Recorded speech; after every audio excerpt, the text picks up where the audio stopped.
In this demonstration, I'm going to show you how we can produce a really attractive riverbank on this side of the water.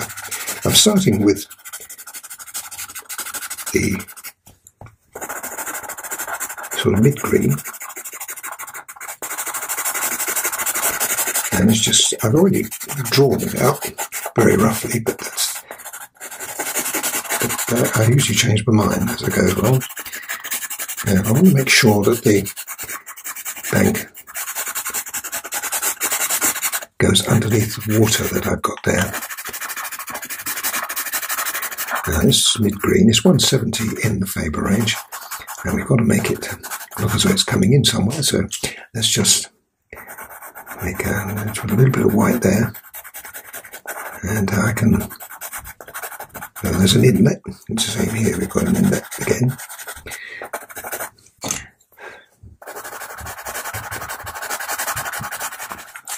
And now I'm adding the darker green, and I don't want to take all of the light green away, so I'm just picking my spots. Now I'll just concentrate on this area here, because it's going to be a fairly long job, and the other colour I'm going to use is this one, which is a light greeny yellow, and we can put this in again in spots like that. Now it looks a little bit haphazard at the moment, but it won't do when I finish with it. I'm now going to add the ochre. This is brown ochre, and again you can see that we're developing an interesting combination of tones like that. Now this would also serve to give us a little bit of earth colour, as you can see. Now what I'll do is I'll concentrate on this one, and then I'll do the other side in my usual sort of stop-start fashion, so you see it all. Now that looks good, but what I want to do now, if you've got one of these colour shapers, you can now just use it to push the colour into the paper. If you've done another of my demonstrations on the trees here, this is how I did that.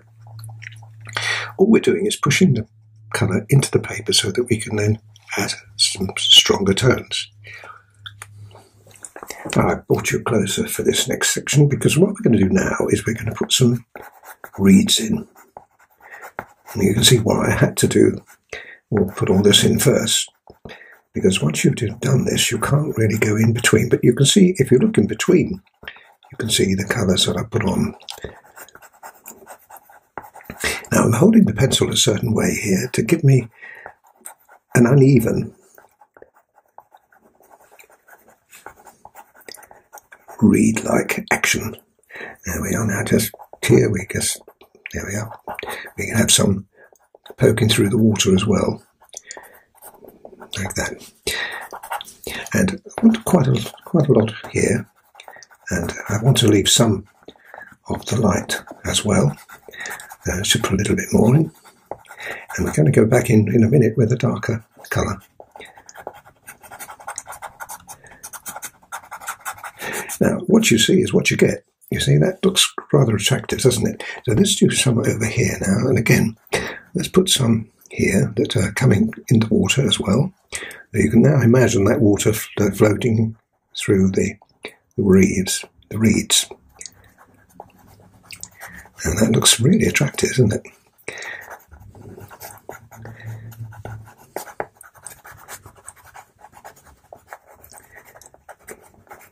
Okay, so far so good.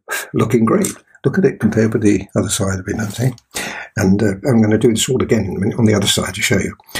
So let's now move into another area. This is the dark 181 that I'm going to use now.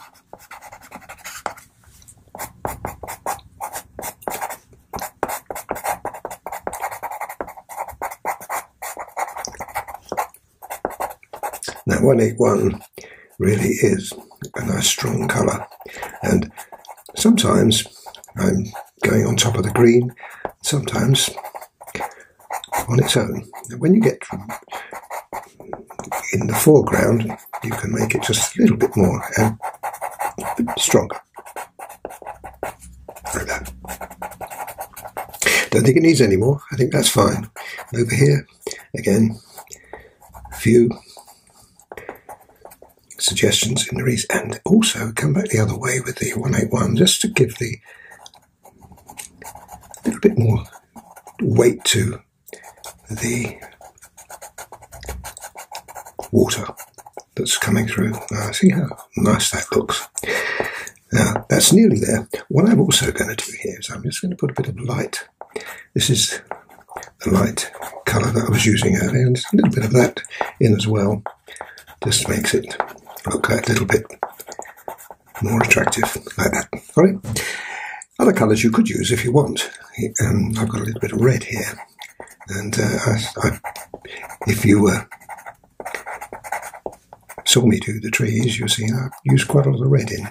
You can put a little bit of that in. You can also put just a little spot or two of white, but I wouldn't use too much. I think that's probably absolutely fine. So what I'm going to do is I'm going to pull back, and then I'm going to do the rest of this in the stop-start fashion. So you'll be seeing me doing all that again, but little bits and pieces as we go through to actually finish the picture off.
Well, there we are. That's pretty good. I'm very happy with that. A variation of colour. Don't want to overdo anything. A little bit of white gives a bit of sparkle. The only thing I haven't done here, didn't put any of the red in, which I think is always nice. Just a bit of tone. There you go. Very pleased with that. Really attractive. That's the finished picture. As I say, I've done other demonstrations. I've demonstrated the sky, the church, the trees, the buildings, and the water, of course, and the boat. And now we've finished off with that. I hope you look at the other demonstrations and you've enjoyed this series. So I look forward to seeing you soon. Bye for now.